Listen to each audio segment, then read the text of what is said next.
ಕೋಡಿಮಠದ doctor Shivananda Shivayogi Rajendra ಸ್ವಾಮೀಜಿಗಳು ಬರುವ ದಿನಗಳು ಶುಭವಿಲ್ಲ, ಅನ್ನ ನೀರಿಗೂ ಸಹ ಹಾಹಾಕಾರ ಎಂದಿರುವ ಅವರು ಜೊತೆಗೆ ಈ ವರ್ಷದ ಮಳೆ ಬೆಳೆಯ ಬಗ್ಗೆಯೂ ಮಾತನಾಡಿದ್ದಾರೆ. ಹೌದು, ಮಂಡ್ಯ ಜಿಲ್ಲೆಯ ಮದ್ದೂರಿನಲ್ಲಿ ಶನೇಶ್ವರ ದೇವಸ್ಥಾನದ ಜೀರ್ಣೋದ್ಧಾರ ಕಾರ್ಯಕ್ರಮದಲ್ಲಿ ಭಾಗಿಯಾಗಿದ್ದ ಅವರು ಪ್ರಸಕ್ತ ವರ್ಷದ ಆಗುಹೋಗುಗಳ ಬಗ್ಗೆ ಭವಿಷ್ಯ ಹೇಳಿದ್ದಾರೆ. ಈ ವರ್ಷ ದೇಶದಲ್ಲಿ ಮಳೆ ಬೆಳೆ ಚೆನ್ನಾಗಿ ಆಗುತ್ತದೆ, ಅದಕ್ಕೆ ಯಾವುದೇ ಸಮಸ್ಯೆ ಇಲ್ಲ ಎಂದು ಕೋಡಿ ಶ್ರೀಗಳು ಹೇಳಿದ್ದಾರೆ.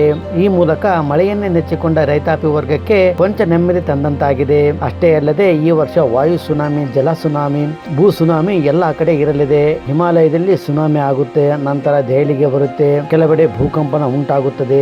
ಜಗತ್ತಿನ 3-4 ಜನ ರಾಜಕೀಯ ಮುಖಂಡರು ಅಪಮೃತ್ಯು ಹೊಂದುತ್ತಾರೆ. ಎಲ್ಲಾ ದೇಶಗಳು ತಲ್ಲಣಗೊಳ್ಳುತ್ತವೆ. ವಿಪರೀತ ಬಿಸಿಲು ಎಲ್ಲರನ್ನು ಕಾಡಲಿದೆ ಅಂತ ಅವರು ಭವಿಷ್ಯವನ್ನು ನುಡಿದ್ದಾರೆ. ಮುಂದಿನ ದಿನಗಳು ಶುಭವಿಲ್ಲ, ಆದರೆ ಕರ್ನಾಟಕಕ್ಕೆ ಹೆಚ್ಚಿನ ಆತಂಕವಿಲ್ಲ ಎಂದು ಸ್ವಾಮೀಜಿ ಹೇಳಿದ್ದಾರೆ. ಪ್ರತಿ ವರ್ಷವೂ ಸಂಕ್ರಾಂತಿ ಅಥವಾ ಯುಗಾದಿಗೆ ಭವಿಷ್ಯ ನುಡಿಯುವ ಅವರು ಆ ವರ್ಷದ ಮಳೆ ಬೆಳೆ ಹಾಗೂ ರಾಜಕೀಯ ವಿದ್ಯಮಾನಗಳ ಬಗ್ಗೆ ಸ್ವಾಮೀಜಿ ಮಾತನಾಡುತ್ತಾರೆ.